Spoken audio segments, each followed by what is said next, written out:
तो दोनों के लिए बात करनी है अब, चूंकि परीक्षाओं की एक श्रृंखला है आपके सामने। प्रीलिम्स बार बार हो रहा है, ठीक है। इसी वर्ष 2 बार प्रिलिमिनरी एग्जाम होने वाला है एमपीपीएससी का, एक यूपीएससी का होगा। तो 3 एग्जाम है आपके सामने प्रीलिम्स के रूप में। तो वो भी फोकस करने की कोशिश करेंगे और साथ साथ जो लोग मेंस दे रहे हैं उनको भी कुछ कुछ समझाइश देखने की कोशिश करेंगे। अभी जो लोग मेंस लिख रहे हैं, मैं देख रहा हूं कि उनको लिखने में बहुत ज्यादा दिक्कत आ रही है, लिख नहीं पा रहे हैं। एक तो पूरा लिखने में ही दिक्कत आ रही है, पूरा पेपर नहीं कर पा रहे हैं। जो मैं बार बार बोलता हूं वो एक बहुत बड़ी चुनौती है, पूरा पेपर लिखना।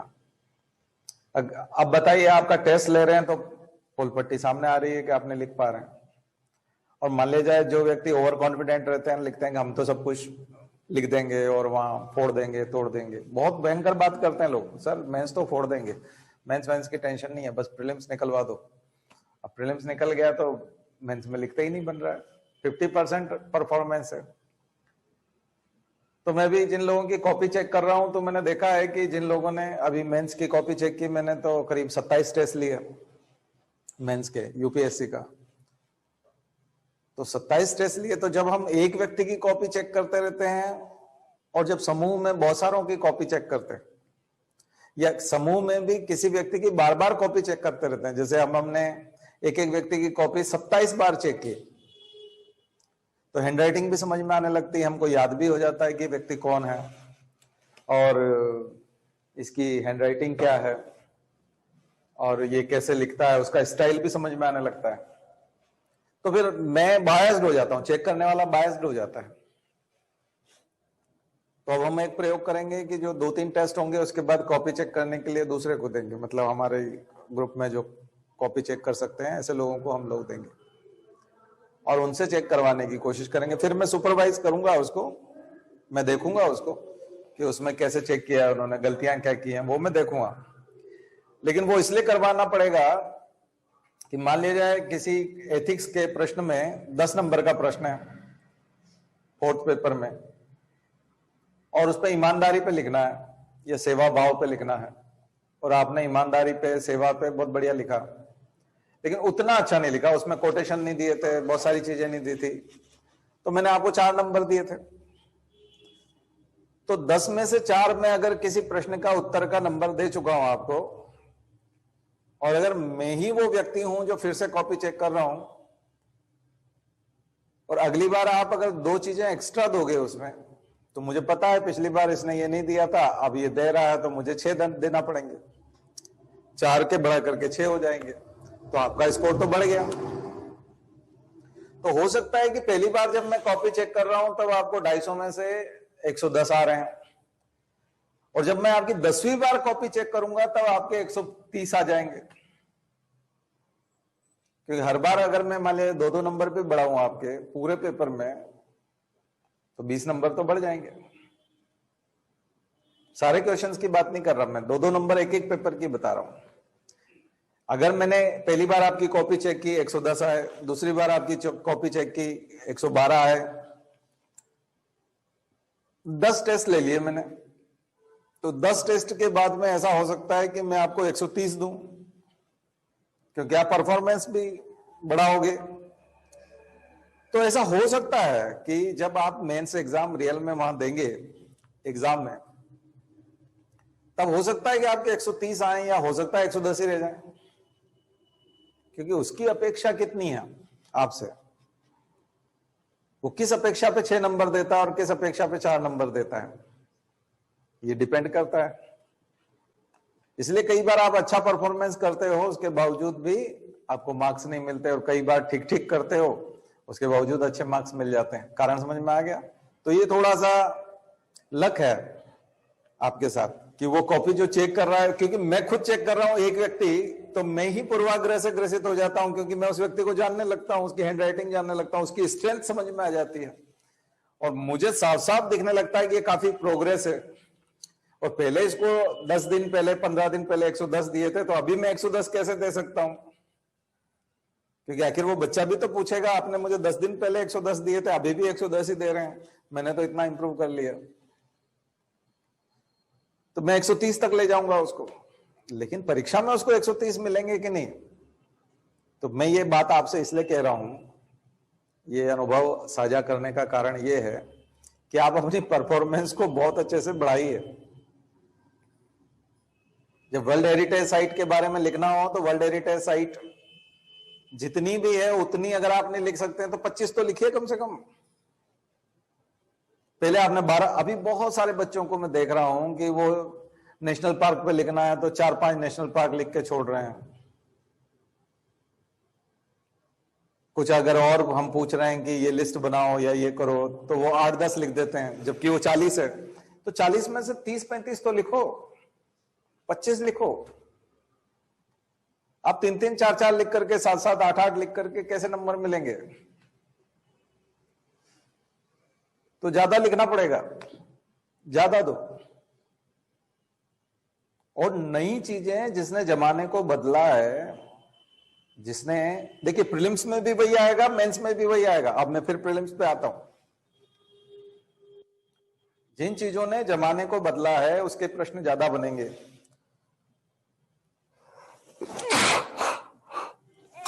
सॉरी। तो जिन चीजों ने जमाने को बदला है, कौन कौन सी चीजें ऐसी हैं? अभी देखें तो मोबाइल टेक्नोलॉजी जमाने को पूरा बदल के रख दिया है। 3G, 4G, 5G technology. तो डिफरेंस 5G टेक्नोलॉजी में क्या डिफरेंस है? 4G से 5G किस तरह से अलग होगा? आर्टिफिशियल इंटेलिजेंस आ गया है, जमाने को पूरा बदल के रख दिया। ब्लॉकचेन टेक्नोलॉजी आ गई। सरकारों ने क्या क्या परिवर्तन किया? ईवीएम ने बहुत बड़ा परिवर्तन किया चुनावों में पिछले दिनों में। उससे पहले बैलेट पेपर से जब चुनाव होते थे और ईवीएम से होते हैं तो कितना बड़ा बदलाव आया है। सर्विलांस में सीसीटीवी कैमरे हैं, इन चीजों से कितना बदलाव आया है समाज में। तो जो बदली हुई परिस्थितियां हैं उसको सबसे ज्यादा आपको फोकस करना है। बदली हुई परिस्थितियां हर फील्ड में। एजुकेशन में क्या बदलाव आया है? ऑनलाइन एजुकेशन होने लगी, ये बदलाव आया है। तो ऑनलाइन एजुकेशन पे सवाल आ सकता है। आपको कुछ नहीं करना है, हर सेक्टर में जाकर के बदली हुई परिस्थितियां देख लेनी है। उतने में आपके 30-40 प्रश्न ठीक हो जाएंगे। बदलाव वाली परिस्थितियां, crypto currency, blockchain technology, crypto currency, एक सवाल आ जाएगा आपका। चाहे वो बिटकॉइन से आए, चाहे इथेरियम से आए, चाहे ईथर से आए, वो मैं आज पढ़ाने वाला हूं आपको। वो सारी चीजें जो समाज में हमारे लिए एक बड़ा बदलाव लेके आई हैं, वो चाहे तकनीक में हो, चाहे इकोनॉमी में हो, चाहे वो पॉलिटी में हो, चाहे वो एजुकेशन में हो, चाहे वो सोसाइटी के किसी भी सेक्टर में हो, जो जो बदलाव लेके आए हैं। कई बार सिलेबस में कंप्यूटर और आईटी टेक्नोलॉजी के बारे में आता ना कि आईटी है, इंफॉर्मेशन टेक्नोलॉजी सिलेबस में है। तो मैंने आपको बताया था कि पहली बार जब फ्लॉपी ड्राइव आए थे तो फ्लॉपी ड्राइव के ऊपर क्वेश्चन आता था कि फ्लॉपी ड्राइव क्या होता है। जब सीडी ड्राइव आए और सीडी के ऊपर आने लगा तो सीडी का क्वेश्चन आ गया। तो यूपीएससी में 3-4 साल तक सीडी पे प्रश्न बनने लगे। जब डीवीडी आया तो डीवीडी पे क्वेश्चन होने लगे। तो जो स्टोरेज सिस्टम है, स्टोरेज डिवाइस है आपका, वो तरह तरह के जैसे जैसे आते जाएंगे उनके प्रश्न बढ़ते जाएंगे। इंटरनेट और इंट्रानेट और इंटरनेट 2 ऐसे सवाल आते थे 1999 में, 2000 में। व्हाट इज इंटरनेट, इंटरनेट 2 क्या है, इंट्रानेट क्या होता है, इसके सवाल आते थे। अब ये बहुत सामान्य सवाल हो गए, तो ये सवाल नहीं पूछे जाते हैं। अब दूसरे आते हैं, सर्च इंजन के सवाल आने। बीच में सर्च इंजन के सवाल आने लगे थे जब गूगल नया नया आया था, 4-5 साल हो गए थे गूगल को। तो आप 4-5 तरह के सर्च इंजन आ गए थे। तब पूछता था कि इनमें से कौन कौन सर्च इंजन है, कौन कौन सी वेबसाइट है, क्या है। तब वो आने लगे थे। तो समय के साथ बदलाव आता है। अभी क्या चल रहा है? अभी सोशल मीडिया बहुत चल रहा है। तो अब सोशल मीडिया से सबसे ज्यादा सवाल आएंगे। तो अभी जो आप सवाल देखते हैं वो अभी की समस्याओं से रिलेटेड। सोशल मीडिया में भी आर्टिफिशियल इंटेलिजेंस, करेंसी लेके आने वाला था फेसबुक लिब्रा, अब उसने बदल दिया अपना, डीएम नाम कर दिया उसका, डॉलर के साथ जोड़ करके वो नई करेंसी लेके आ रहा है, वही बिटकॉइन जैसी क्रिप्टो करेंसी लेके आ रहा है। वर्चुअल करेंसी की दुनिया आने वाली है अब, एक अलग प्रकार की, जो वर्चुअल करेंसी होंगी और जो अर्थशास्त्र के मूल सिद्धांत पे लागू होती हैं। अर्थशास्त्र का मूल सिद्धांत यही था कि आपके पास पैसा है, मेरे पास पैसा है। दरअसल मैं आपको अगर कोई सर्विस दे रहा हूं या कोचिंग में, तो आप मुझे फीस दे रहे हैं, या आप किसी दुकानदार से कोई वस्तु प्राप्त करते हैं तो उसके बदले उसको कुछ पैसा दे रहे हैं, करेंसी दे रहे हैं, फिएट मनी दे रहे हैं। तो नोट जो होते हैं, सिक्के जो होते हैं, वो फिएट मनी होता है, वो उसको आप देते हैं तो वो आपको उसके बदले में कुछ देता है। तो उसने जो आपसे प्राप्त किया उससे उसको कुछ प्राप्त होना चाहिए, फिर कहीं वो ले जा करके उसको दे, तो उसको जो आवश्यकता है, वैसे देखा जाए तो वस्तु विनिमय था, आप उसकी आवश्यकता पूरी करो, वो आपकी आवश्यकता पूरी करेगा। यही अर्थशास्त्र का सिद्धांत था, वस्तु विनिमय, बार्टर एक्सचेंज। तो मूल सिद्धांत तो बार्टर एक्सचेंज था कि आपको किसी चीज की जरूरत है, मैंने आपको कूला और वो बताए थे जनजातियों में, कहां पर, पोलिनेशिया, माइक्रोनेशिया में, उधर बताए थे ना, कुला सेरेमनी, जिसमें वो एक नाव भर करके जाते हैं और नाव में सामग्री भर के ले जाते हैं और पड़ोस के गांव में उस सामग्री को खाली कर देते हैं। उनके यहाँ जो पैदा होता है वो जो कलेक्ट करते हैं वो नाव में रख लेते हैं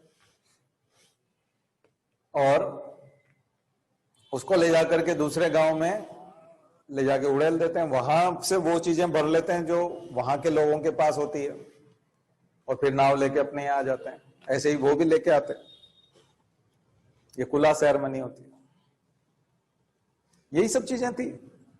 लेकिन जब हम सोसाइटी में आए, सभ्य समाज में आए, एग्रेरियन सोसाइटी में आए, हमने समाज बनाया, ग्रामीण समाज बनाया, फिर शहरी समाज आया, औद्योगिक समाज आया, तो हमने फिएट मनी बना ली। अब हम मोबाइल पे मनी के रूप में तो होता है हमारा, लेकिन मोबाइल पे ट्रांसफर हो जाता है। आपने मुझे 50 रुपए का कुछ दिया, मैंने आपको 50 रुपए आपके अकाउंट में ट्रांसफर कर दिया, आपके पास 50 रुपए आ गए। उस 50 रुपए से आप कुछ खरीद सकते हैं। यही पावर है बस। फिएट मनी की पावर यह है कि आप भी उससे कुछ खरीद सकते हैं। आपके पास जो आया है उसका एक मूल्य है और उस मूल्य की कोई भी वस्तु आप खरीद सकते हैं। अगर ये बिटकॉइन में आ गया है, ब्लॉकचेन में आ गया है, बिटकॉइन की नहीं, इसकी विशेषता ये है कि इसमें फ्रॉड नहीं हो सकता।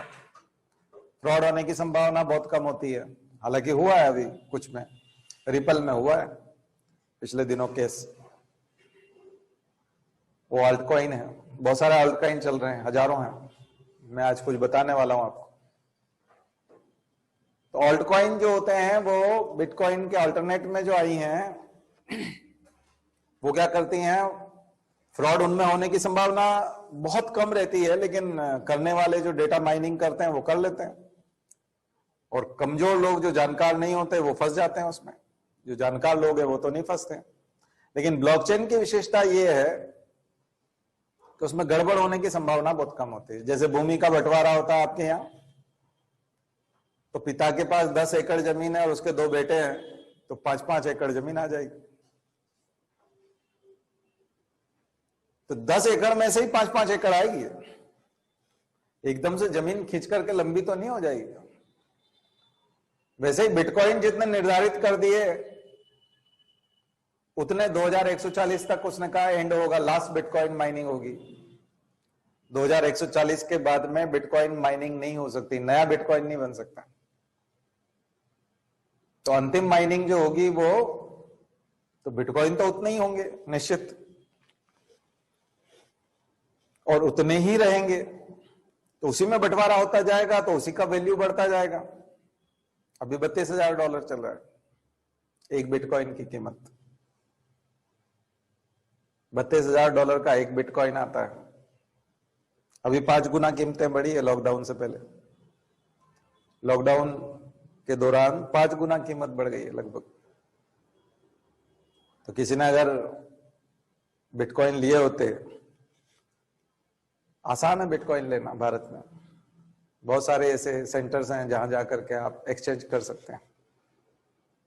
बस केवाईसी आपको सबमिट करना होगा। अब ये क्या है? ये पब्लिक लेजर है। कौन निर्धारित कर रहा है? कोई नहीं कर रहा। कहां कर रहे हैं? ब्लॉक्स बन रहे हैं। बस आप जुड़े, आपका एक ब्लॉक बन गया, अगला ब्लॉक और आ गया, इसीलिए वो ब्लॉकचेन है। जो भी जुड़ता जाता है उसका ब्लॉक बनता जाता है। अच्छा, आप भी शेयर होल्डर है? हाँ। इस बिटकॉइन के आप हैं? हाँ। जुड़ जाइए, ब्लॉक बन जाएगा, तो ब्लॉकचेन हो जाएगी। अगर आप जुड़ गए एक बार तो उसको कोई बदल नहीं सकता, उसमें हेरा फेरी नहीं हो सकती। आप हैं उसमें, आपकी प्रेजेंस है। तो वो गवर्नमेंट भी इस पर विचार कर रही है, रिजर्व बैंक बनाने जा रहा है। हो सकता है कुछ दिनों बाद आपको भारत कॉइन या ऐसा कुछ सुनने को मिले, बिटकॉइन जैसा। क्योंकि पहले तो आरबीआई ने मना कर दिया था कि हम नहीं बनाएंगे, लेकिन सुप्रीम कोर्ट ने अभी फरवरी मार्च में कहा कि नहीं, आपको क्रिप्टो करेंसी में तो आना पड़ेगा। ब्लॉकचेन टेक्नोलॉजी तो अद्भुत है, और ये ब्लॉकचेन टेक्नोलॉजी के बिना जो है काम नहीं चलेगा। तो ये नए जमाने की चीज है ना, ये बदलाव लेके आ रहा है। अब बिटकॉइन जो है आपको दिखता नहीं है, बस आपका एक अकाउंट है। इसी तरह से फेसबुक जो लेके आ रहा है डीएम, वो उसका एक अकाउंट होगा, और वो डॉलर के साथ जुड़ करके चलेगा। अब अभी आप यदि विदेश से कुछ खरीदना चाहते हैं तो वो $6 में है, तो आपका एक्सचेंज हो जाता है रुपीस के हिसाब से, और $6 के हिसाब से आपके अकाउंट से उतने पैसे कट जाते हैं। बिटकॉइन के हिसाब से आप इतने 2 बिटकॉइन में अगर कुछ खरीदारी कर रहे हैं तो 2 बिटकॉइन के बराबर 32 64 $64 कट जाएंगे। अब 2 बिटकॉइन खर्च हो जाएंगे और आपको वो वस्तु मिल जाएगी। तो जिससे भी आपको सेवा मिल सकती है, वस्तु मिल सकती है, वो करेंसी हो जाएगी। तो वो दिखती है क्या? बोले नहीं दिखती, कोई जरूरत नहीं है, दिखने की क्या आवश्यकता, आपको तो वस्तु और सेवा की जरूरत है ना। वो मिल रही है। किसमें मिल रही है? बोले इसमें मिल रही है। उसको मान्यता किसने दी? बोले डिजिटल वर्ल्ड ने दी। जिसके पास भी मोबाइल है, जिसके पास भी इंटरनेट है, जो भी इंटरनेट पे जाता है। बस ये थोड़ा सा डेटा माइनिंग के लिए, बिटकॉइन जैसे के लिए तो बहुत हैवी कंप्यूटर्स लगते हैं। ये जो हमारे साधारण कंप्यूटर है, ये इनसे काम नहीं चलता, क्योंकि हेवी डेटा माइनिंग है। चाइना ने तो बैन लगा दिया अपने यहाँ कि हम इतनी डेटा माइनिंग के लिए ऐसे बड़े कंप्यूटर नहीं लगाने देंगे, या इसके लिए इलेक्ट्रिसिटी भी बहुत लगेगी। तो उसी का खर्च जो है वो लगता है।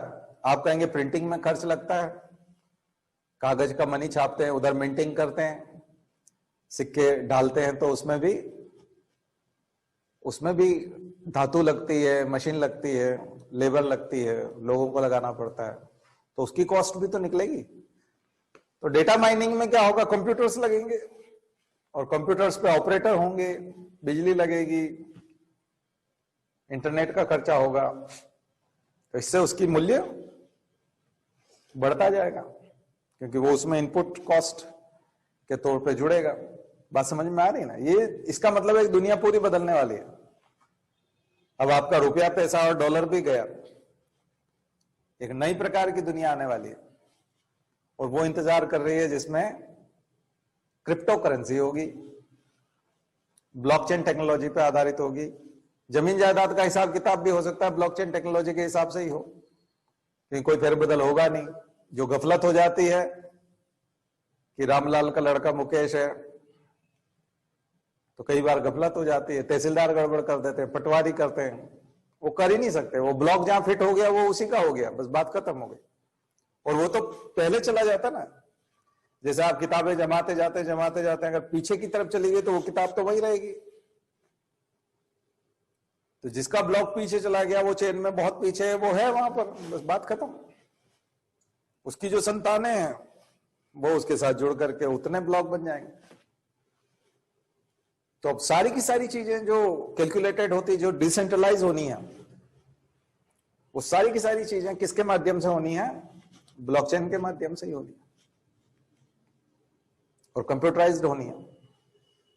तो डिसेंट्रलाइज सिस्टम जितने भी हैं, तो सरकार का लेजर कितने अच्छे से मेंटेन हो सकता है, और ये तो पब्लिक लेजर है, कोई भी जाकर के मेंटेन कर ले, क्योंकि इसमें डिजनरेशन नहीं होता, और चूंकि डिजनरेशन नहीं होता और उसमें कोई गड़बड़ नहीं कर सकता, इसलिए आप एड ही कर सकते हो, वैल्यू एडिशन ही होना है। जैसे मान लिया जाए, आपने देखा होगा कि इस वेबसाइट पे कितने लोग दिन भर में आते हैं, उसका कैलकुलेशन कई वेबसाइट बताती है, देती है ना नीचे कि आज इतने हिट्स हुए, आज हमारी वेबसाइट पे लाइक्स हैं, जैसे लाइक्स होते हैं, व्यूज होते हैं, व्यूज आप देखते हैं, तो कोई भी देख सकता है। यूट्यूब पे आपने वीडियो देखा और 1040 थे व्यूज, और जैसे ही आप देखते हो उसके बाद आप जाके देखते हो टोटल कितने होते हैं, 1041 दिखाने लगता है। उसके लिए यूट्यूब वाले को जागरूक रहना जरूरी नहीं है, वो ऑटोमेटिक दिखाता है। पब्लिक के हाथ में है व्यूज, पब्लिक के हाथ में है लाइक्स दिखाना, कमेंट्स दिखाना, शेयर दिखाना, उसके हाथ में। अगर कोई सिस्टम बनाया हुआ कि इस व्यक्ति को ब्लॉक कर रखा है तो इसको नहीं दिखेगा, वो बात अलग है, अदरवाइज तो दिखता है, सबको दिखता है। पब्लिक लेजर है, ये पब्लिक के पास में हिसाब किताब है। तो जमाना अब दूसरा आ गया है, हिसाब किताब किसके हाथ में आ गया है? पब्लिक के हाथ में। पहले जो व्यापारी होता था या बनिया होता था, वो अपने पास एक डायरी रखता था और उसके पास हिसाब किताब होता, उसमें वो कुछ भी लिख दे, एक जीरो बढ़ा दे तो उतना हिसाब किताब हो जाता था। अब ऐसा नहीं है। बैंक वाले मैनेजर के पास हिसाब किताबें नहीं है, वो अब आप अपना बैंक का अकाउंट खुद ही देख सकते हैं। रात को किसी ने 2000 रुपए डाले और आपके पास 10,000 रुपए थे तो 12,000 हो गए, तो आप चेक कर सकते हैं कि 12,000 हुए कि नहीं। अभी अभी किसी ने पेटीएम किया 5,000 रुपए का, तो अब 17 हुए कि नहीं हुए, आप देख सकते हैं कि 17,000 हुए कि नहीं हुए। उसमें बैंक की मोनोपोली नहीं है। ये पिछले 20 सालों में आए सबसे बड़े बदलाव है, सबसे बड़े बदलाव। पहले आपको बैंक में जाकर के पासबुक प्रिंट करानी पड़ती थी या हाथ से लिखवाना पड़ता था, एक जमाना था ना, आज से 30 साल पहले हाथ से लिखवाना पड़ता था। वो हाथ से लिखता था, प्रिंट नहीं होता था, हाथ से लिखता था। वो लेजर देखता था, जमा कराते समय भी उसको नोट करना पड़ता था कि जमा हुए, अच्छा लाओ, और वेरीफाई करता था मैनेजर कि हाँ इतना जमा हो गया, 25,000 पहले थे, 25,000 ये जमा हो गया, 50,000 हो गया। जमाना बदल गया। अब आपका जो जमा पूंजी है वो ऑटोमेटिक हो रही है, तो अब उससे भी आगे निकल रहे हैं। तो अर्थशास्त्र भी बदल रहा है, इकोनॉमी भी बदल रही है। तो बदलती हुई इकोनॉमी भी आपको पढ़ना आना चाहिए। बिजनेस स्टैंडर्ड के 2 बढ़िया आर्टिकल हैं जो इकोनॉमी के ऊपर हैं, वो हम डिस्कस करेंगे। इकोनॉमी भी बदल रही है, पहले की इकोनॉमी भी दूसरी थी। आपने माता पिता में से, दादा दादी में से कई लोगों को बात करते हुए सुना होगा कि पैसे को पकड़ के रखना चाहिए। पैसा अगर आ गया है तो उसको पकड़ के रखो। लेकिन पिछले 25-30 सालों में एक अलग प्रकार का मार्केट बना था कि पैसा इन्वेस्ट करो, वो ज्यादा होकर के लौटेगा। इन्वेस्टमेंट की कई साइड्स हैं, कई तरह के इन्वेस्टमेंट। आप जो एजुकेशन में कर रहे हैं वो भी इन्वेस्टमेंट। ये वेस्ट नहीं है, ये इन्वेस्टमेंट है, क्योंकि ये लौट करके आता है, ये मल्टीप्लाई होकर के आता है। जहां जहां पे भी चीजें मल्टीप्लाई होकर के आती हैं वो इन्वेस्टमेंट है। तो ये इन्वेस्टमेंट का जमाना है, पैसा पकड़ के रखने की जरूरत नहीं है। पैसा पकड़ के रखोगे तो वहीं रह जाओगे। ब्याज कितना, ब्याज तो बहुत कम हो गया। तो इकोनॉमिक्स बदल गई है। आज से 100 साल पहले जो इकोनॉमिक्स थी वो बार्टर एक्सचेंज वाली इकोनॉमिक्स थी। 50 साल पहले जो इकोनॉमिक्स थी वो दूसरी थी, पैसा पकड़ के रखो। आज से 50 साल पहले जब नेहरू थे प्रधानमंत्री, तब की इकोनॉमिक्स ये थी स्कार्सिटी, स्कैरसिटी थी, चारों तरफ कमियां, कमी थी हर चीज की। लेबर की कमी थी, टेक्नोलॉजी की कमी थी, प्रोडक्शन की कमी थी, कंजम्पशन की कमी थी, एग्रीकल्चर प्रोड्यूस उतना नहीं था, खाने को उतना नहीं था, पहनने को उतना नहीं था, काम नहीं था। काम था तो वो खेती में काम होता था, खेत में काम कर लेते थे, ज्यादा से ज्यादा मजदूरी कर लेते थे, या फिर माइनिंग कर लेते थे। लेकिन आज जो सर्विस सेक्टर पैदा हुआ है, इकोनॉमिक्स बदल गई है। और इस पेंडेमिक के बाद में इकोनॉमिक्स का स्वरूप इतना जबरदस्त बदला है। कोविड-19 की जो क्राइसिस है, इस क्राइसिस में पहली बार इकोनॉमिक्स में सरप्लस को कैसे मेंटेन करते हैं। ज्यादा है, लेबर ज्यादा है, टेक्नोलॉजी एक्सेस है, प्रोडक्शन एक्सेस है, पूरा देश एक्सेस प्रोडक्शन से गुजर रहा है हर चीज में। खाद्यान्न बहुत ज्यादा है, दालें बहुत ज्यादा हैं, सब्जियां बहुत ज्यादा हैं, दूध बहुत ज्यादा है, उत्पादन बहुत ज्यादा है। दरअसल हमने ऐसी इकोनॉमिक्स पढ़ी ही नहीं है, हमारे यहाँ किसी कॉलेज में ऐसी इकोनॉमिक्स पढ़ाई नहीं जा रही, क्योंकि हमारी इकोनॉमिक्स किसके ऊपर निर्भर करती है? कमियों पे, कि कमी है, स्कैरसिटी है। और भारत की इकोनॉमिक्स तो स्पेशली स्कैरसिटी पे डिपेंड करती है। इसलिए तो अभिजीत बनर्जी को जो है वो मिला है नोबेल प्राइज। क्यों नोबेल प्राइज क्यों मिला इनको? रिकॉर्ड हो रहा है। तो अभिजीत बनर्जी को क्यों मिला? क्योंकि उससे पहले की जो इकोनॉमिक्स थी वो सिद्धांत पे थी। इकोनॉमिक्स सिद्धांत पे आधारित थे। सिद्धांत कैसे बनते थे? प्रैक्टिकल नहीं होते थे, चीजें प्रैक्टिकल नहीं होती थी। वो एक सिद्धांत बनाते थे कि ऐसा होता है, ए की क्रिया है और उसका उत्पाद है बी। तो लोग मान लेते थे कि अच्छा ए प्लस बी सी भी हो सकता है, ए टू बी भी हो सकता है, और मान लिया जाता है। ये सिद्धांत बन जाता था इकोनॉमिक्स का। लेकिन अब बहुत सारे ऐसे हिडन एलिमेंट्स हैं जिन्होंने उस उत्पाद को पैदा करने में काम किया है, उनके ऊपर चर्चा होती है, इकोनोमेट्री होती है, इकोनॉमिक्स को मापा जाता है, मापन की विधियां हैं, मैथमेटिक्स लगता है, उदाहरण होते हैं, और अब कंप्यूटर है, कई तरह की चीजें हैं। अब आज की तारीख में अगर कोई सिद्धांत दे दे ना इकोनॉमिक्स में, अर्थशास्त्र में, कि यह सिद्धांत है,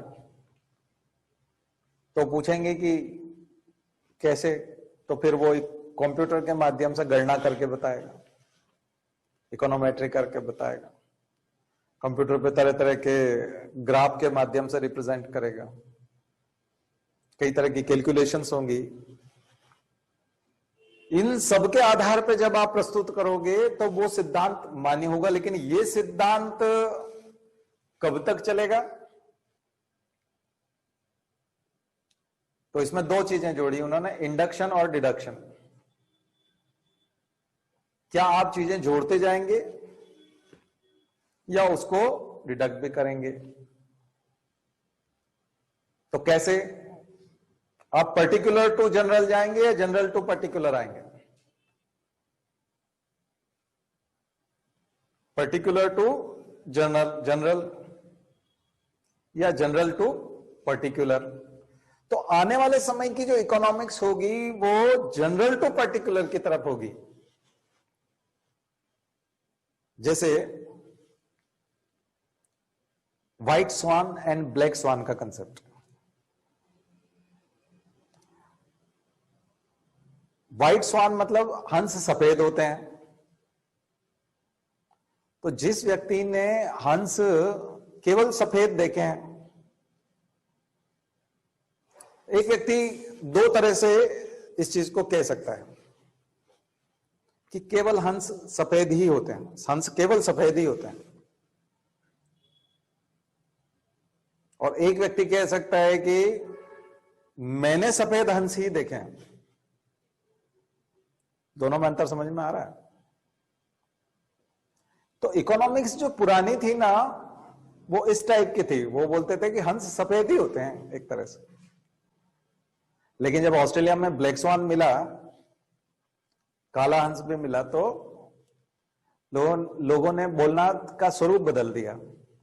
क्या बोलने लगे कि मैंने सफेद हंस ही देखे। इसका मतलब आप पर्टिकुलर की तरफ जा रहे हैं। आपका ऑब्जर्वेशन अब जनरल ऑब्जर्वेशन नहीं है। कैसा ऑब्जर्वेशन है? पर्टिकुलर ऑब्जर्वेशन, कि हां हंस सफेद भी हो सकते हैं और काले भी हो सकते हैं। लेकिन आप, चूंकि ये तो अभी अभी देखने को आए हैं ऑस्ट्रेलिया में, और अब जाकर के दुनिया को पता चला कि ब्लैक स्वान भी होते हैं। लेकिन आप हिंदू माइथोलॉजी में जितने पिक्चर बने हुए हैं, कहीं ब्लैक स्वान दिखता है? सफेद हंस पे ही हमारे देवी देवता विराजमान दिखते हैं, ब्लैक स्वान तो दिखता ही नहीं। बल्कि कहते हैं कि हंस का रंग सफेद होता है, श्वेत होता है, इसलिए वो निर्मल होता है। और उसी से कल्पना की गई कि वो दूध का दूध और पानी का पानी कर देता है, कि उसका रंग सफेद है। अब चूंकि वो तो ब्लैक वाला भी मिल गया, तो फिर तो माइथोलॉजी, फिर इसीलिए तो उसको माइथोलॉजी कहते हैं। तो इकोनॉमिक्स भी बदल रही है और वो पर्टिकुलर की तरफ जाएगी। जो जनरल ऑब्जर्वेशन है वो पर्टिकुलर की तरफ जाएंगे। इसलिए सरकारें जितनी भी है ना दुनिया भर की, उन सबने अपनी पॉलिटिक्स इकोनॉमिक्स के नए नए सिद्धांतों पे करना शुरू कर दिया, और बहुत अलग प्रकार की पॉलिटिक्स होना शुरू हो गई है। और खास करके अभी जो भारत में पॉलिटिक्स चल रही है वो साफ साफ इसी सिद्धांत पे चल रही है कि आज की तारीख में हमको जो करना है हम कर लें, आने वाली सरकार के सामने जो चुनौतियां होंगी उसका ख्याल वो नहीं रखते। वर्तमान सरकार को जो करना है, हार्वेस्ट करना है, वो करेंगे, उसको करेंगे। तो अब आपको क्या बदलाव दिखाई पड़ रहा है इकोनॉमिक्स में? पहले जनरल रूल होते थे, जनरल सिद्धांत होते थे, सामान्य सिद्धांत होते थे, और वो सभी पे लागू होने वाले होते थे एक तरह से। लेकिन अब क्या हो रहा है, अब एक सिद्धांत किसी राष्ट्र में लागू हो रहा है, जरूरी नहीं वो दूसरे राष्ट्र में हो। बात समझ में आ रही है? तो ये बदलाव है। जब अध्ययन में इतने बदलाव आ रहे हैं, मैं एक एग्जांपल लेके चलाऊं केवल इकोनॉमिक्स का और केवल बिटकॉइन का, उसमें आपको इतने बड़े बड़े बदलाव दिखाई पड़ रहे हैं।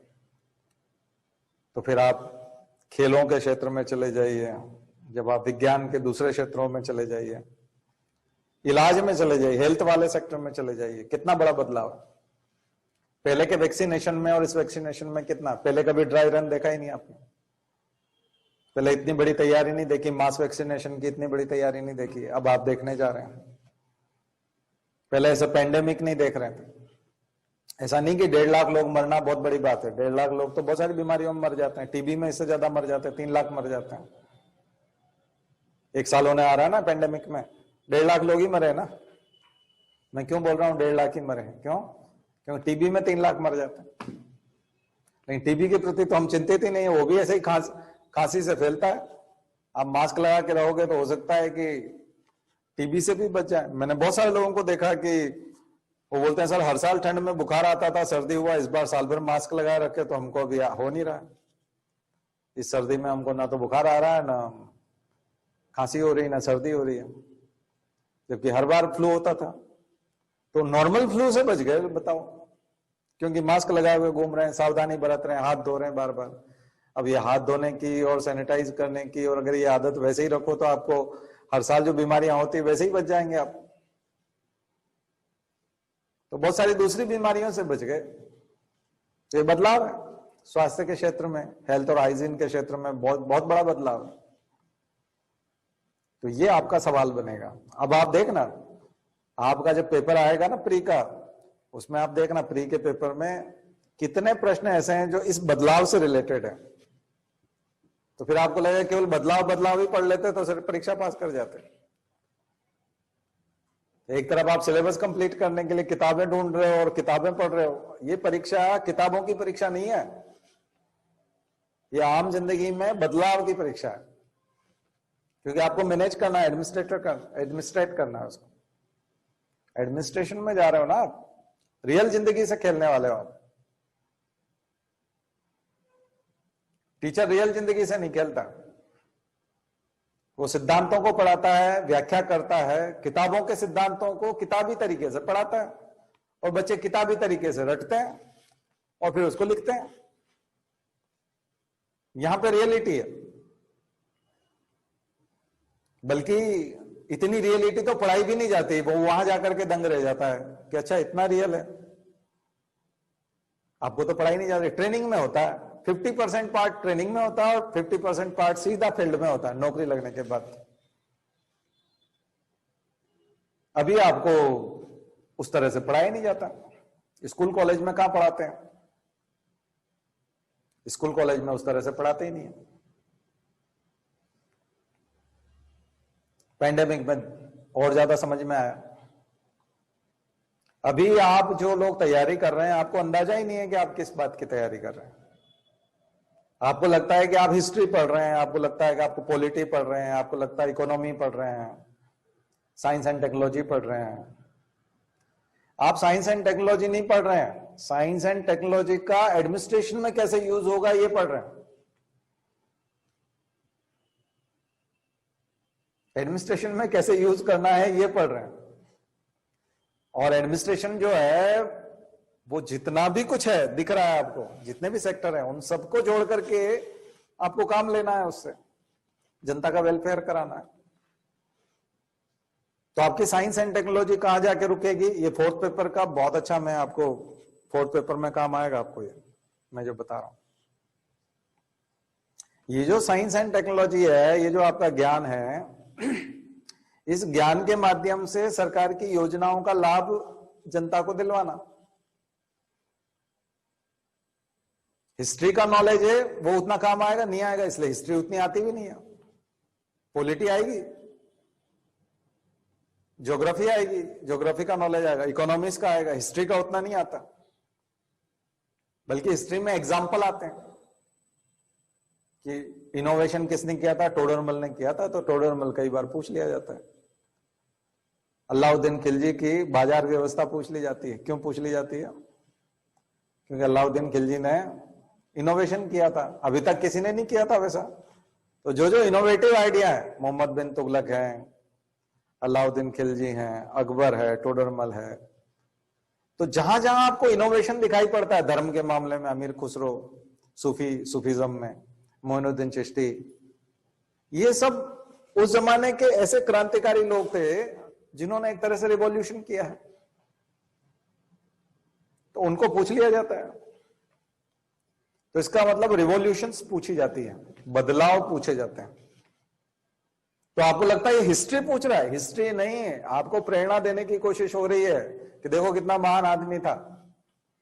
मतलब आप भी बाजार नियंत्रण करो जाकर के, कोई कम तोल तो नहीं रहा है, कोई अशुद्धि तो नहीं मिला रहा है। शुद्ध के लिए युद्ध अभियान चलाया था ना, यानी मिलावटखोरी अगर कोई करता है तो इतिहास में कब कब मिलावटखोरी के खिलाफ जो है किस किस शासक ने क्या क्या किया था, समझाइए। बात समझ में आ रही है? ये है, ये आपके सवाल हैं। हमको लगता है कि हमको हिस्ट्री पढ़ना है तो हम हिस्ट्री में सब चीज पढ़ने लगते हैं। जहां बदलाव नहीं है उसको पढ़ने की जरूरत नहीं है। जिसने बहुत बड़ा परिवर्तन किया है वो आपका इंपॉर्टेंट क्वेश्चन है, इसलिए वही तो आता है। अशोक का आता है, क्यों आता है? क्योंकि बहुत बड़ा परिवर्तन कर दिया था। तो जिन्होंने युग बदलने का काम किया, युगांतरकारी परिवर्तन किए, ऐसे परिवर्तन आपका सिलेबस है। और उन्होंने जिन टूल्स का इस्तेमाल किया वो आपकी इकोनॉमिक्स की हिस्ट्री है, वो ज्योग्राफी की हिस्ट्री है। हर सब्जेक्ट की भी तो हिस्ट्री होती है।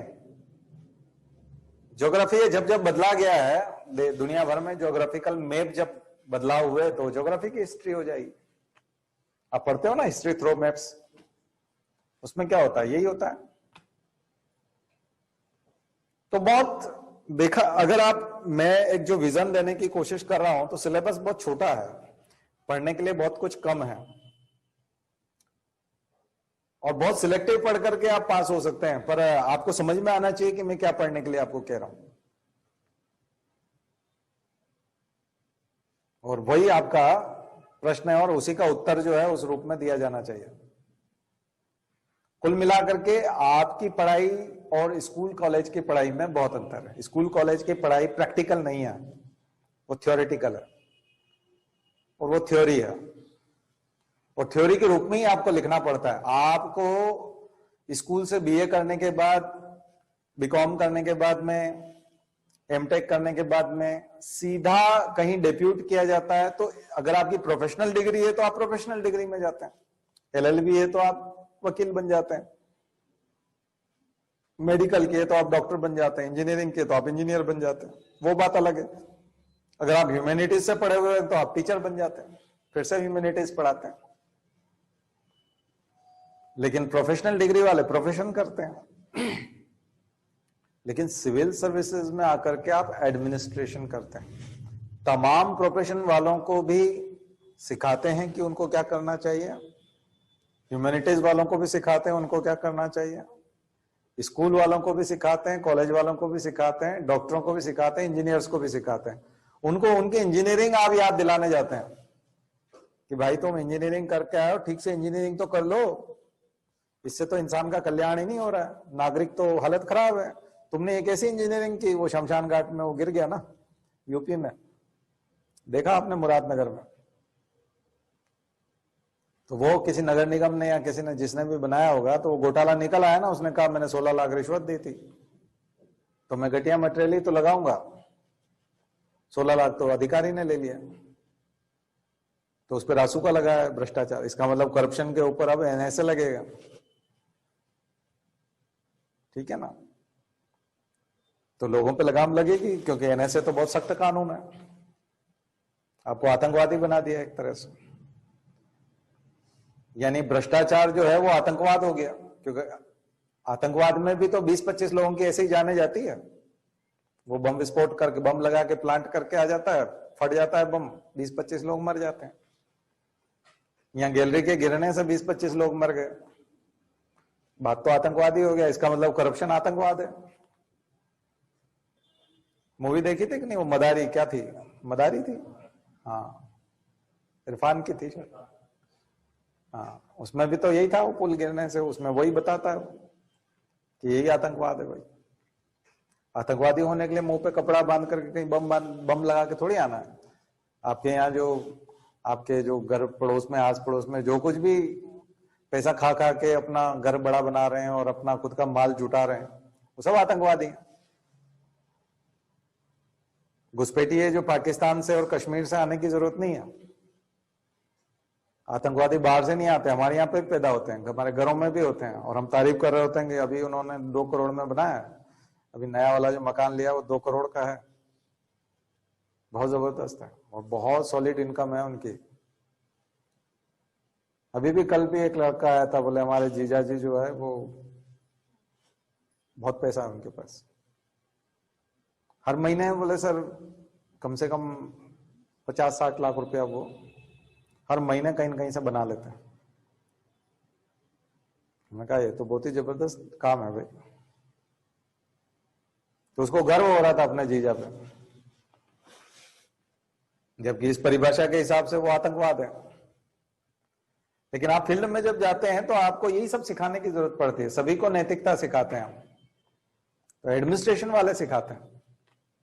हम जो एडमिनिस्ट्रेशन के लोग हैं, हम लोग करते हैं वो काम, थ्योरी पढ़ने वाले नहीं होते।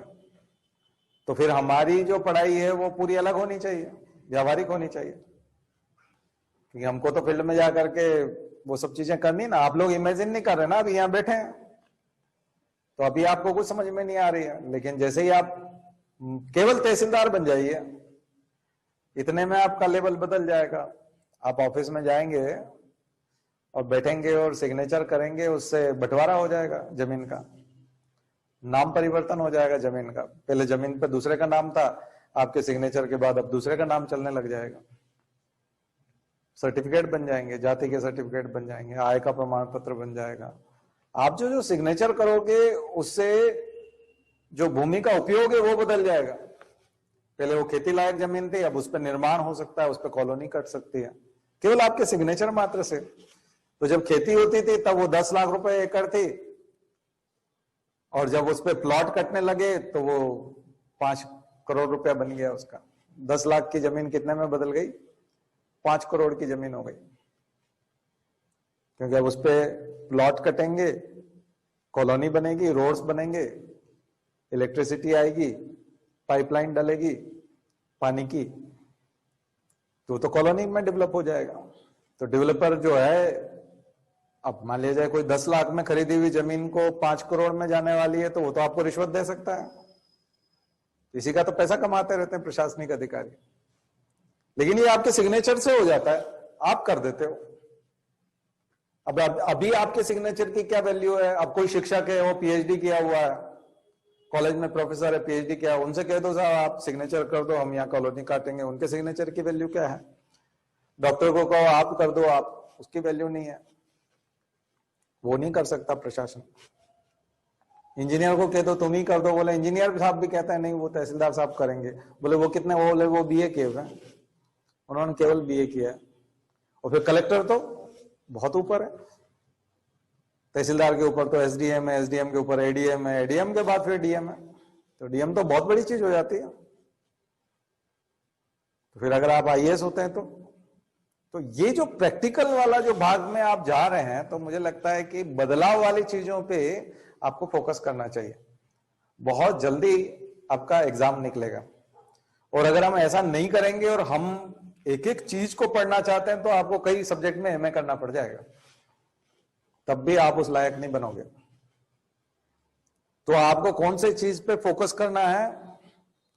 जहां जहां आप देखो, पॉलिटी वाले हिस्से में जाकर के देखो कि कहां बदलाव आए। पंचायती राज व्यवस्था जब पहली बार आई थी, तो पंचायती राज व्यवस्था पे बहुत प्रश्न आते थे, लेकिन अब पंचायती राज व्यवस्था पुरानी हो गई है। अब पंचायती राज व्यवस्था कोई नई बात तो नहीं है। अब तो गांव गांव में लोगों को पंचायत में चुनाव लड़ने की आदत हो गई है, रिजर्वेशन की आदत हो गई है। सब लोग जानते हैं इस बार ओबीसी की सीट है, इस बार महिला की सीट है, इस बार पुरुष की सीट है। चक्रानुक्रम में होता है ना, साइक्लिक होता है। वो उतना बड़ा रोमांच नहीं रह गया। मनरेगा पुराना हो गया, मनरेगा उतना अब उतना बड़ा बदलाव नहीं रह गया। अब क्या है, अब शासन की, मोदी सरकार की वो योजनाएं जिन्होंने गांवों में बहुत बड़ा परिवर्तन किया। तो मोदी सरकार ने इस प्रकार का काम नहीं किया कि हम गांव में मनरेगा करेंगे, आप लोगों को पंचायती राज देते हैं, आपको सूचना का अधिकार देते हैं। उन्होंने सीधा सीधा उज्ज्वला योजना, सिलेंडर ले जाओ। गांव में सब लोग चूल्हे पे थे, सिलेंडर पे आ गए। तो ये प्रश्न है, गैस का चूल्हा आ गया गांव में। पहले गांव में बहुत कम गैस के चूल्हे थे, अब बढ़ गए। शौचालय नहीं होते थे, ओपन डिफिकेशन था, वो बंद हुआ है काफी हद तक। अभी पूर्णता तो घोषित कई जगह कर दिया गया, लेकिन है नहीं, आंकड़ों में ज्यादा है, लेकिन फिर भी काफी बदलाव है। मकान बने हैं लोगों के, आप गांव में जाकर के सर्वे कर सकते हैं, पूछ सकते हैं, मकान बने हैं। शौचालय को आप देख सकते हैं, हाथ लगा सकते हैं, दिखता है कि हाँ शौचालय बना है, मकान दिखता है। उज्ज्वला, ये नई इकोनॉमिक्स है, न्यू वेलफेयरिज्म जो आपको बताया था, नव कल्याणकारी कार्य है। अब इकोनॉमिक्स इस टाइप से टेंजिबल चीजों पे चली गई। वो इकोनॉमिक्स कैसी थी? मनरेगा वाली, लोगों की आर्थिक स्थिति सुधरेगी, सबको रोजगार मिलेगा, दिखता है नहीं। अभी वो किस किस को मिला, अलग चीज है। और पैसा खर्च भी हो जाता है। शौचालय तो खर्च नहीं होता, वहीं रहता है, मकान वहीं रहता है। सिलेंडर तो अब आ गया तो रिफिल तो करवाते रहेंगे। गैस के चूल्हे की आदत हो गई तो अब उसी पे बनाया जाएगा। बैंक अकाउंट खुल गया तो वो रहेगा, पासबुक दिखती है। तो ये सरकार की जो योजनाएं हैं ये इधर शिफ्ट हो गई, नई इकोनॉमिक्स आ गई, नया बदलाव आया है। इसको पकड़िए, ये सवाल आएंगे आपके।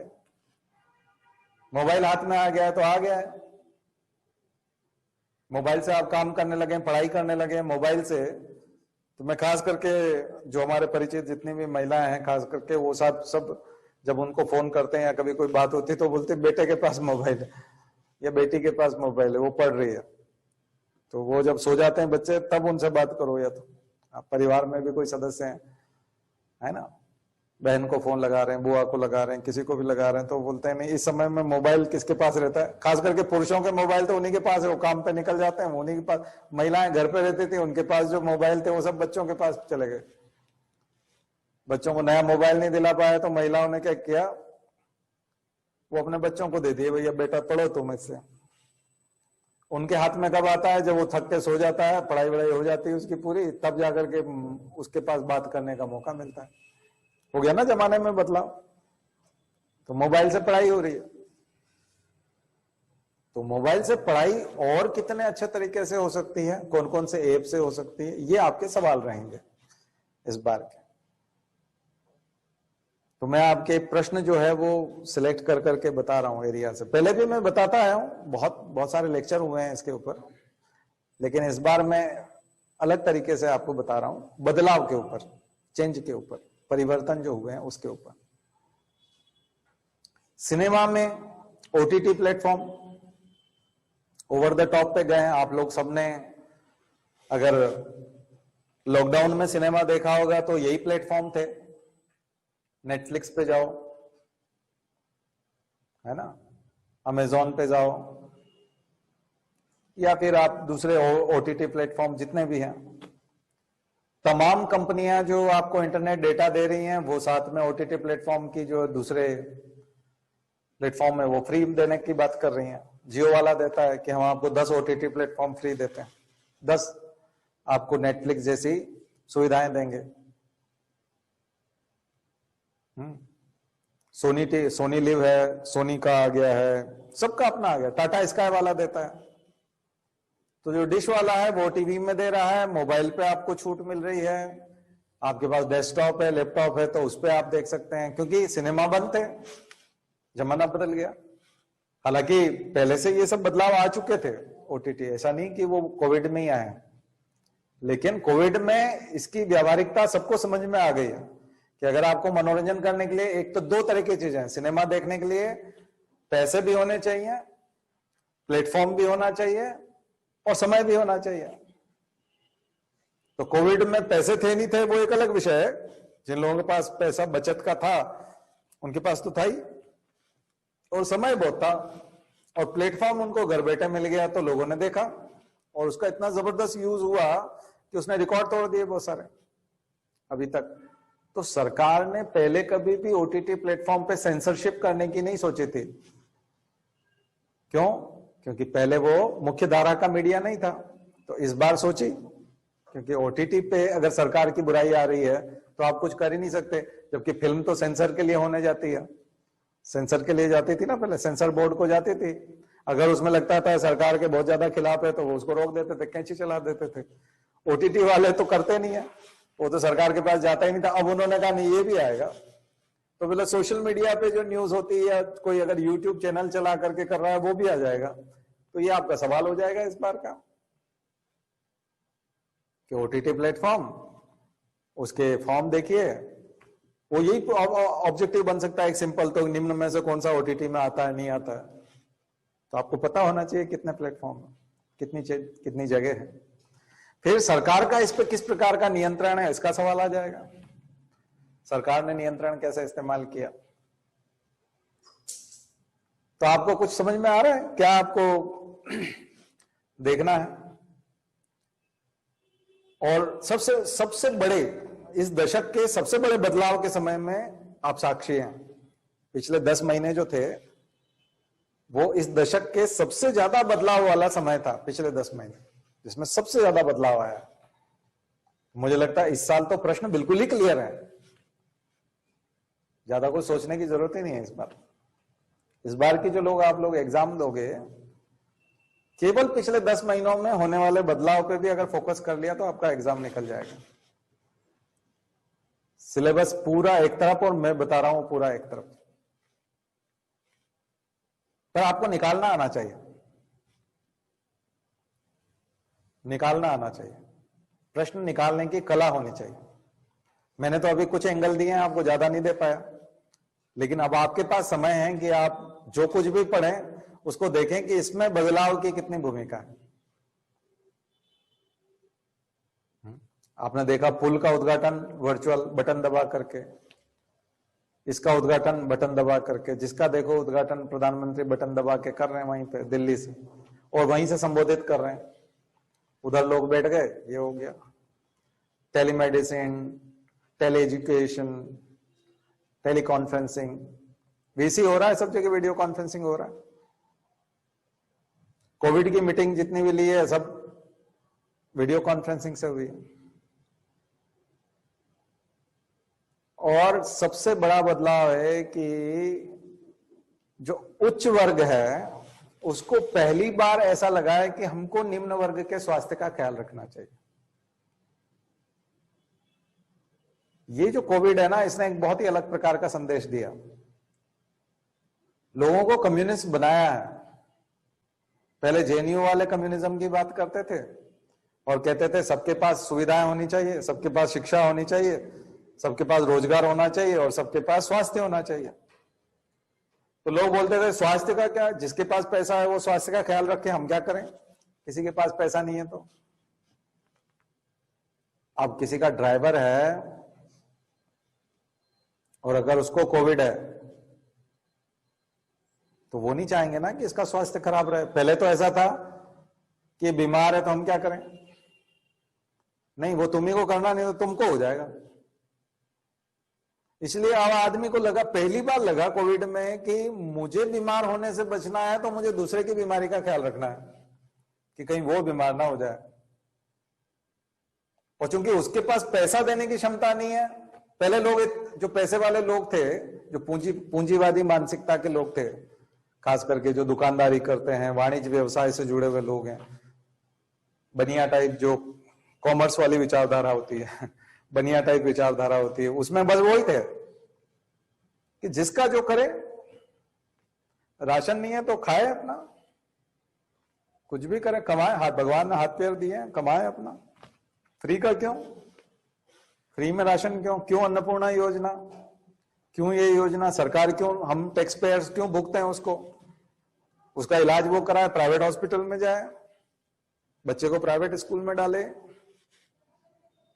अब लॉकडाउन हो गया अचानक से, सारे लोग गांव की तरफ चल दिए, अरे जा कहां रहे हो, थोड़े दिन बाद हमारा मकान बनने वाला, बोलो देखते हैं बाद में आएंगे। तो मजदूर सारे गायब हो गए, उसको पता है इससे मेरी फैक्ट्री नहीं चलेगी, इससे कंस्ट्रक्शन नहीं होगा, इससे ये काम रुक गया, उससे वो हो गया, उससे वो चाहते हैं यहीं रुक जाए, यहीं रुक जाए तो भैया खाना फ्री देना पड़ेगा ना, रुकने की व्यवस्था करनी पड़ेगी, हेल्थ की फैसिलिटी देना पड़ेगी। तो अपने आप वो वकालत करने लगे, नहीं नहीं इनको सब दो, नहीं तो ये चले जाएंगे, इनको दो, देना जरूरी है, फ्री देना जरूर, फ्री देना है तो फ्री दो, सरकार फ्री दे।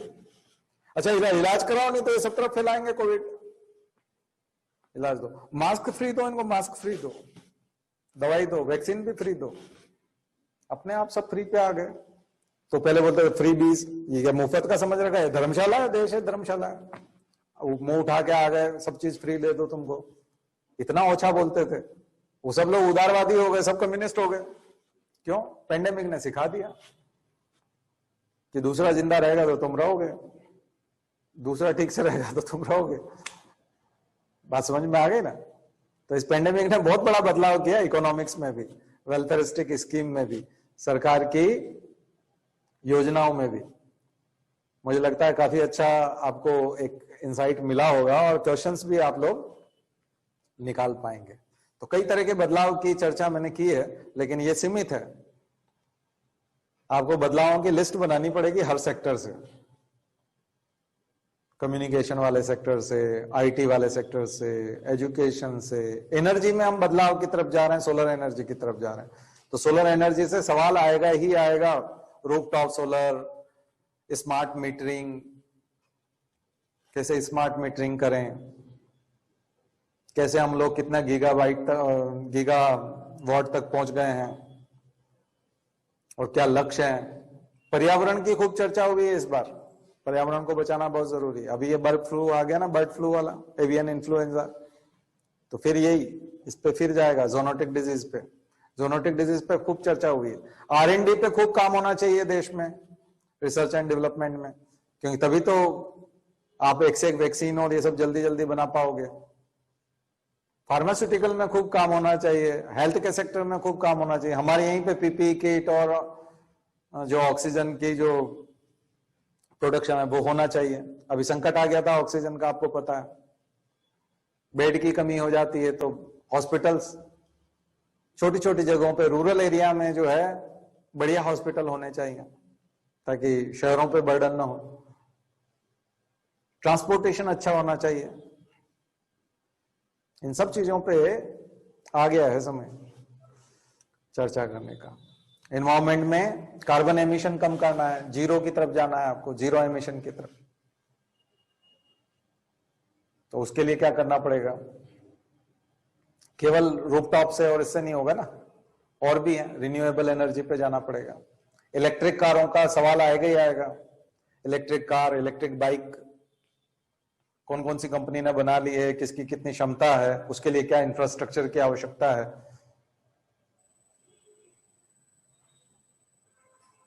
पेटीएम और ये जो इस टाइप के पोर्टल है, गूगल पे, फोन पे, तो इंडिजिनस हमने जो यूपीआई बनाया है, अभी तो यूपीआई का ऑल्टरनेट बनाने जा रहा है आरबीआई, क्योंकि किसी दिन यूपीआई फेल हो गया तो क्या होगा, आपके डिजिटल ट्रांजैक्शन सारे रुक जाएंगे। इसलिए उसका एक ऑल्टरनेट प्लेटफॉर्म बना के रखना चाहता है आरबीआई, उस पर काम हो रहा है। यूपीआई किसी दिन ये हुआ तो हम ये उस जगह पे यूज कर लेंगे। ठीक है, फिर टोल नाके पे फास्टैग जैसी सुविधा है, इससे सवाल आ सकते हैं। ऑटोमेटिक, जितना ऑटोमेटेशन हो रहा है ना, जितना ऑटोमेशन हो रहा है पूरे इंडिया में, पूरे वर्ल्ड में,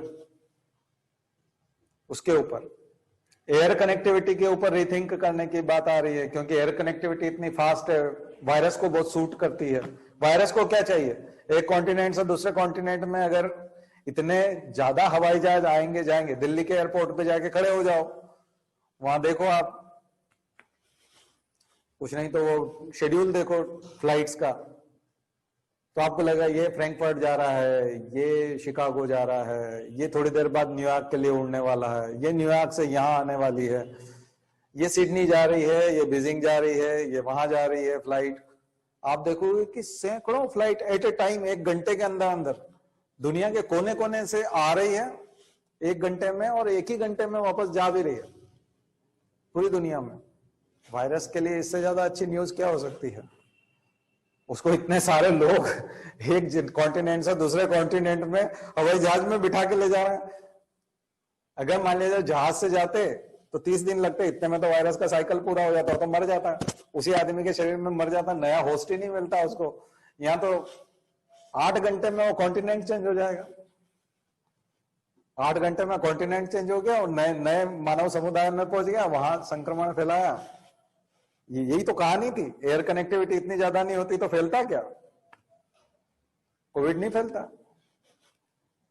वुहान से यहां आया, वुहान से पूरी दुनिया में गया, हालांकि उसकी अलग अलग थ्योरीज हैं। तो एयर कनेक्टिविटी पे सवाल आएंगे कि क्या ये बढ़नी चाहिए या कम होनी चाहिए, या क्वारंटीन रख करके फिर ही लोगों को, या टेस्ट करके। अब ये प्रॉपर टेस्ट मुझे लगता है हमेशा के लिए हो जाने चाहिए, आरटीपीसीआर हो, ये टेस्टिंग, चाहे पेंडेमिक हो चाहे ना हो, कोरोना चला भी जाए तो भी टेस्टिंग होते रहना चाहिए, क्योंकि कोई नया वायरस पकड़ में आ जाएगा, नई बीमारी पकड़ में आ जाएगी। वस्तुओं की तो होती थी, इनकी तो होती थी प्लांट प्रोडक्ट की। आप यहां से सीड ले जा रहे हैं कोई, तो उसको सीड क्वारंटाइन कहते हैं, प्लांट क्वारंटाइन कहते हैं, वो तो होता था। और जब प्लेग फैला था किसी जमाने में, तो समुद्र में जहाज जाते थे, तो गांधी ने झेला था डरबन में, उनको क्वारंटाइन किया गया था, समुद्र में ही खड़ा कर दिया था जहाज, 4 दिन तक समुद्र में खड़े रहे। उन्होंने कहा पहले क्वारंटाइन पीरियड पूरा करो, उसके बाद यहाँ। आपने देखा था मूवी में, गांधी मूवी में, नहीं तो गांधी से महात्मा तक उस वाले में देख लीजिए। कुछ ऑफ करना पड़ेंगे, बिजली लाइट कुछ ऑफ कर दो। ठीक है, चलिए आज की बात यहीं खत्म करते हैं।